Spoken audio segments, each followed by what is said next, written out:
నమస్తే. Exact 1 year అయింది cinema release. March 22 దాటి అరే 1 year అయిపోయింది సినిమా రిలీజ్ లేక అని ఫీల్ అవుతుంది నేను. సో 1 year ఎండ్ కాకముందు I'm coming with 1 more film. కానీ సో నేను ఇది స్టార్ట్ చేసినప్పుడు సరిగ్గా నా పేరు కూడా మీకు తెలియదు, అప్పుడు స్టార్ట్ చేశాను. బట్ బలంగా నమ్మింది ఏంటంటే ఒక్క మనిషిని, Vidyadhar. This man had a vision. అది ఎంత క్లియర్ విజన్ ఉంది అంటే, నేను బేసిక్గా నేరేషన్స్ ఉంటాయి. ఈ సినిమా నాకు మనిషిని కలిసినప్పుడు అర్థమైంది నేరేషన్ వేయలేదని. అంటే చాలా మంది ఎగ్జాజరేట్ చేసి చెప్తారు, ఏం చెప్తాను నాకు నేరేషన్లో చాలా మిస్మానిపులేట్ అవ్వచ్చు మనం. బట్ నాకు అర్థమైంది మనిషి నేరేషన్ వేయలేదు అని చెప్పి ఎంత భగవద్గీత అంత బుక్ తీసుకొని వచ్చాను నా దగ్గరికి. అండ్ నా ఎదురుగా టీచర్లో కూర్చుంటే మార్నింగ్ నుండి ఈవినింగ్ వరకు చదివి నేను సినిమా చేస్తున్నా అని చెప్పినండి. నాకు అన్ని సినిమాలు ఇచ్చిన కిక్ వేరు. ఇది అంటే నాకు తెలిసి నన్ను, విద్యని, కార్తిక్ని, ఆర్డర్, కవలిక అండ్ మన సీజీ10 మా టీంలో ఉన్న వాళ్ళందరినీ, చాలా చిన్న టీం ఉండే మాది, less than 20 people who believed in this film. And అక్కడి నుండి స్టార్ట్ అయ్యి today watching it on big screen feel so proud. And అన్ని చెప్తున్నా కదా, అన్ని సినిమాలు వేరు, అన్ని సినిమాలకి చెప్తాను బ్రహ్మ సినిమా చూడండి, మా సినిమాలో అదండి ఇదండి. కానీ ఈ సినిమాలో ఉన్నది ఏది నేను మీకు వోకల్గా చెప్పలేను. నేను మీకు ఓపెన్గా చెప్పగలిగేది ఒకటే, మీకు మాస్ డైలాగ్ ఉండవు, ఐటమ్ సాంగ్ ఉండవు, మొత్తం థియేటర్ని వేసిపెట్టే విజన్ అవుతే ఫైట్లు ఉండవు. కాకపోతే ఇవన్నీ ఇచ్చిన ఎక్స్పీరియన్స్ మీకు సెకండ్ హాఫ్లో ఖచ్చితంగా ఉంటుంది.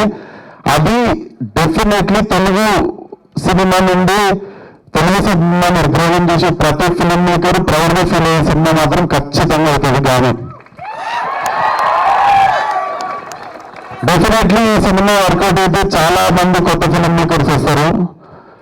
చాలా అంటే సినిమా రిలీజ్ తర్వాత మా మేకింగ్ తెలిసిన తర్వాత మీరు ఇంకా ఎక్సైట్ అవుతారు.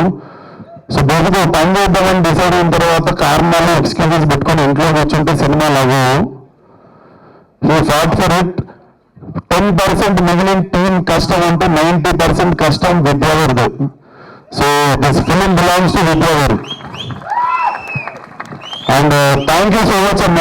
ఈ సినిమాకి చీఫ్ గెస్ట్ ఎవరు వస్తారు ఏంటి అని మాట్లాడుతున్నప్పుడు I do not wanted to put it in one column. అంటే ఒక పర్టికులర్ పర్సన్ వస్తే సినిమా ఎట్లా మిస్మానిపులేట్ అయిపోతాము అది ఇది అనుకునే టైంలో నేను ఆ రోజు వరలక్ష్మణ సినిమాకి రాకూడని కారణాలు ఈరోజు రావాలని అనుకుంటాను బస్ని. But thank you so much. నేను ఎక్కువ బాగున్నాను, కాకపోతే ఒకటే మాట చెప్తా, చెప్పను రా, యాక్టింగ్ చేయకుండా హీరో అయిన డైరెక్టర్ మీరు రాడు. So thank you so much. Telugu వాళ్ళందరూ తలెత్తుకునేటట్టు రాజమౌళి గారు చేస్తే తెలుగు వాళ్ళందరూ కాళ్ళు ఎత్తుకునేటట్టు నేను వేసిన. So thank you for existing, పుట్టినందుకు థ్యాంక్స్. అండ్ వంశీ అన్న థ్యాంక్ యూ సో మచ్ అన్న. ఈ సినిమాకి మేము స్టార్ట్ చేసినప్పుడు మేమందరం కలిసి చేసుకుంటుంటే ఇంకొక బ్యాక్ బోన్ వాళ్ళని కావాలనుకున్న టైంలో సడన్ గా రోజు ఫోన్ చేసి వంశీ సినిమా తీసుకున్నాను కానీ కథ సినిమా రిలీజ్ అయిపోతుందని ఆరాధన అయిపోయినండి. Thank you so much for believing in this film అన్న.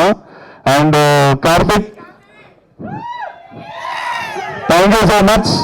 And he is so loyal to his investors. Crowd funding సినిమాని స్టార్ట్ చేసిండు. మేము ఎవరం ఎన్ని మాట్లాడినా కార్తిక్ నోట్ నుండి ఫస్ట్ వచ్చే పదం thanks to the crowd who believed in them even when I was not part of that film. So crowd నుండి ఫండ్ చేసిన వాళ్ళందరికీ కూడా చాలా చాలా పెద్ద థ్యాంక్స్. అండ్ ఫైనల్లీ మా ఫ్యామిలీ అక్కడ, మా మమ్మీ, డాడీ, అక్క అక్కడ ఉన్నారు. Thank you so much. నేను షూటింగ్ అవుతున్నప్పుడు ఏం జరుగుతున్నాయి, ఏం చేస్తున్నావు అంటుండే, నేనే చేస్తుండే. అప్పటికి హీరో కూడా ఏం చేస్తున్నావు, ఏం జరుగుతున్నావు, వాళ్ళు ఏం చేస్తున్నావు అంటుండే, ఏదో సినిమా చేస్తుండే అవుతుండేను. So thank you daddy, thank you అమ్మా, థ్యాంక్ యూ అక్క. నాకు లైఫ్లో ఎంత పెద్ద ప్రాబ్లం వచ్చినా వాళ్ళు ముగ్గురు ముఖం చేస్తే నాకు ప్రతి ప్రాబ్లం చిన్నగా కనిపిస్తుంది. So thank you for always believing in me. Love you మీ ముగ్గురికి.